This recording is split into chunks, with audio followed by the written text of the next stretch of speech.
नमस्कार दर्शक बंधु समस्त को आमर ये न्यूज चैनल को स्वागत। आसतु नजर पकाइबा आज केतोटी मुख्य खबर उपरे। अष्टम वेतन कमिशनर संदर्भ शर्तावली को केंद्र कैबिनेट मंगलवार मंजूरी देछि।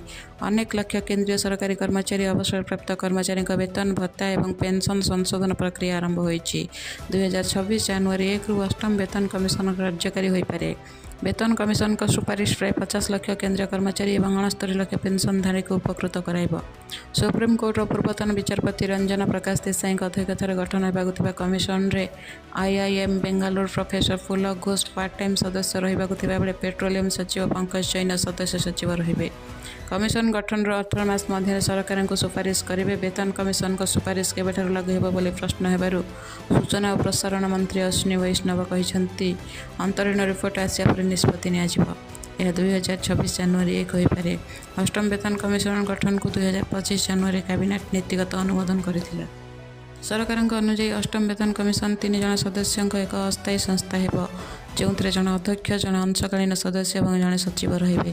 कमिशन 18 मास मध्य सरकार को यह रिपोर्ट दाखल करेंगे। आवश्यक हेले यह मध्यवर्तीकालीन रिपोर्ट दाखल कर परंपरा अनुଯାयी यार सुपारिश गुड़िक जनवरी 1 2026 रु कार्यकारी होबार आशा करा जाउछि।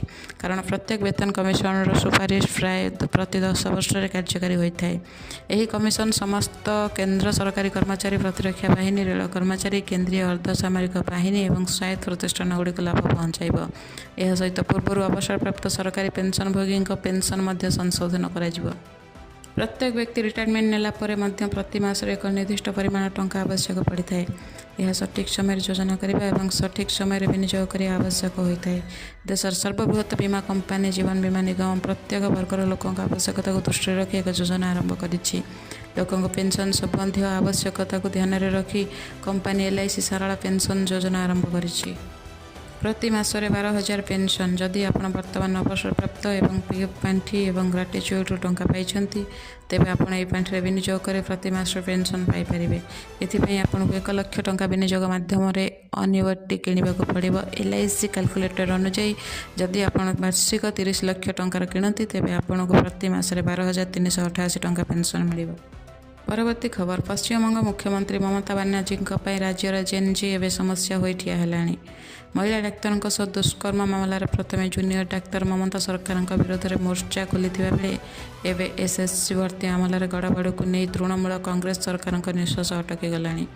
ममता सरकार भाभी कि दुर्नीति अभियोग जो युवक युवती मानक चाकरी विदा कर अतिरिक्त 10% मार्क दि जाऊ फल से सहजरे पुणी चाकरी पाइपर। हेले पश्चिमबंग छात्र यह विरोध में सड़क को ओह्लाई सारी से कहवा कथा यह से अधिकार छड़ाई ने योजना कर दुईटी मामलार निर्वाचन पूर्व ममता बनर्जी बड़ अड़ुआ हो ठिया हेलाणी। परवर्ती खबर पाकिस्तान प्रतिरक्षा मंत्री ख्वाजा आसिफ पुणी थे से पुराणा कथा कहवा आरंभ कर अफगानिस्तान भारतर काठकंडे और दिल्ली नियंत्रणाधीन पाकिस्तान में आतंकवाद प्रसार करुच्ची। जियो न्यूज प्राइम टाइम शो आज शाहजेफ खानजादा के साथ रे आसिफ कहते जदि काबुल इस्लामाबाद उपरे आक्रमण करने को चिंता करे तेबे यार जवाब 50 गुण अधिक शक्तिशाली हो। जटिल आलोचना करने आसिफ अफगानिस्तान आलोचनाकारी प्रशंसा करते किंतु कहते काबुल थिबा लोक माने दिल्ली स्वर नाचुथिले। से कहते भारत काबुल दे यार पश्चिम सीमार पराजयर प्रतिशोध नेउछि। इस्तानबुल पाकिस्तान अफगानिस्तान शांति आलोचना हठात भांगीगला। आसिफ व्याख्या करते जितेबाला एक चुक्ति निकटतर हो काबुल को एक फोन करा चुक्ति प्रत्याहार करा। से कहते आमे एक चुक्ति पहुँची किंतु काबुल को फोन आसला और से पछकू हटिगले। प्रथम थर पर पाकिस्तान सार्वजनीन भाव में स्वीकार करिछि अमेरिका सहित ड्रोन ऑपरेशन करने यार अनुमति अच्छी। पाकिस्तानी अधिकारी माने कहते यह चुक्ति भंग कर यह अफगानिस्तान पक्ष को क्रोधित करथिला जो माने पाकिस्तान को अफगानिस्तान आकाश सीमार ड्रोन उड़ाक अनुमति न देवाक दाबी करथिले। परवर्ती खबर पेंशनभोगी मानक नवेम्बर 1 रु प्रमाणपत्र दाखल करिया पड़िबो।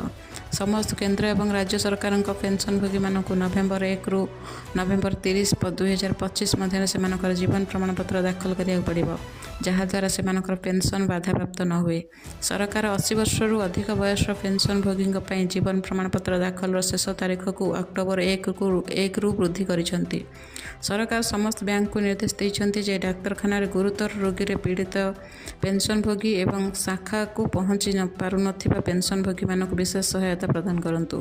ବ୍ୟାଙ୍କଗୁଡ଼ିକ ସେମାନଙ୍କ ଜୀବନ ପ୍ରମାଣପତ୍ର ପ୍ରସ୍ତୁତ କରିବାରେ ସହାୟତା କରିବା ପାଇଁ ସେମାନଙ୍କ ସହିତ ସାକ୍ଷାତ କରନ୍ତୁ।